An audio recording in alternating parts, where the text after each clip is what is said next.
அதனால இதை நீங்க எதிரியா பார்க்க வேண்டியதில்லை. எல்லா கட்சியும் நம்ம உட்கார்ந்து ஏன் இதுக்கு பதிலா இன்னொரு இடத்தை 20-30 கிலோமீட்டருக்குள்ள தேர்ந்தெடுக்க கூடாது என்பதை எல்லாம் ஆராயணும். அந்த பகுதி காஞ்சிபுரம் மாவட்டம் எங்களுடைய கட்சிக்காரர்கள் போய் அவர்களுக்கு ஆதரவு கொடுத்தார்கள். அதுல எந்த சம்பந்தம் இல்லை. அது மட்டுமல்ல, நம்முடைய டிவிக்கும் ஆதரவு கொடுத்துச்சு. அன்னைக்கு இருந்த எல்லா எதிர்க்கட்சியும், பாமக உட்பட எல்லா எதிர்க்கட்சியும், கம்யூனிஸ்ட் கட்சிகளும் ஆதரவு கொடுத்துச்சு. அதனால பெரும்பாலான கட்சிகள் இவற்றை எதிர்த்தது என்பதுதான் உண்மை. அது மட்டுமல்ல, இப்ப வளர்ச்சி என்பது அந்த இடத்துக்கு பதிலா இன்னொரு இடத்துக்கு வரப்போகுது. விமான நிலையம் அவசியம் வரப்போகுது. அதுல மாற்று கருத்து இல்ல. புதுசா இன்னும் இந்த விமான நிலையம் அப்படியே பெங்களூருக்கு போகுது, ஹைதராபாத் என்பதெல்லாம் பூச்சாண்டி கட்டுற வேலை. அது தேவையில்லை. நிச்சயமாக விமான நிலையம் வரும். இன்னைக்கு தமிழ்நாட்டை பொறுத்தவரை பல விமான நிலையங்கள் இருக்கிறது.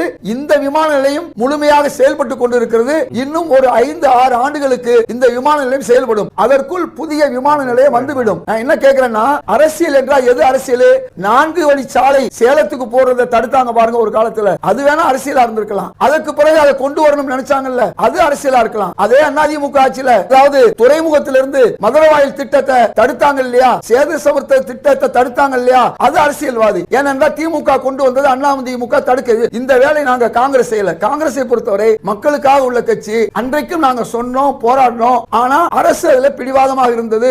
அந்த சூழ்நிலையில நிறைய அதாவதுங்க, ஒரு கட்சி என்பது ஒவ்வொரு கட்சிக்கும் ஒரு இறையாண்மை இருக்கு. எந்த கட்சியும் இன்னொருத்தருக்கு அடிமை கிடையாது. ஒரு கட்சி கூட்டணி, இப்ப நாங்க கூட்டணி அரசுல இருக்கோம். ஆனா அன்னைக்கு கூட்டணியில தான் இருந்தோம், தேர்தல் கூட்டணி. அதனால பல நேரங்களில் போராடி இருக்கோம். அதாவது உங்களுக்கு கான்ட்ராக்ட் லேபர் பிரச்சனை வந்துச்சு. அந்த நேரத்தில் பஸ் கான்ட்ராக்ட் டிரைவர்கள் விஷயத்துல நாங்க அந்த அரசை எதிர்த்தோம். அதே மாதிரி 8 மணி நேர வேலையை 12 மணி நேர வேலைன்னு சொன்னாங்க. அதை எதிர்த்தோம். ஸ்ரீபெரும்புதூர்ல பல தொழிற்சாலைகள்ல போராட்டம் நடந்துச்சு. காங்கிரஸ், கம்யூனிஸ்ட் எல்லாத்தையும் எதிர்த்தோம். இப்படி பல நேரங்களில் நானே என் தலைமையில பல போராட்டங்களே நடந்திருக்கு. அதே மாதிரி துப்புரவு தொழிலாளர்கள் பிரச்சனை, செவிலியர் பிரச்சனை, ஆசிரியர் பிரச்சனை, நான் அங்கே போராட்ட களத்தில் இருந்திருக்கேன். அதே மாதிரி தூய்மை பணியாளர்கள் தொடர்ந்து கொண்டிருப்பதை பார்க்க முடியுது. நம்ம அடுத்து விரிவாக பேசலாம்.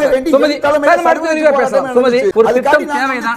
அரசியல் காரணங்களுக்காக தேர்தல் கூட்டணியில் இருந்து ஒழிய சார் நம்ம தொடர்ந்து பேசலாம். முதல் சுற்று அடுத்து விரிவாக பேசலாம். அதை சொல்லிட்டு வந்தோம்.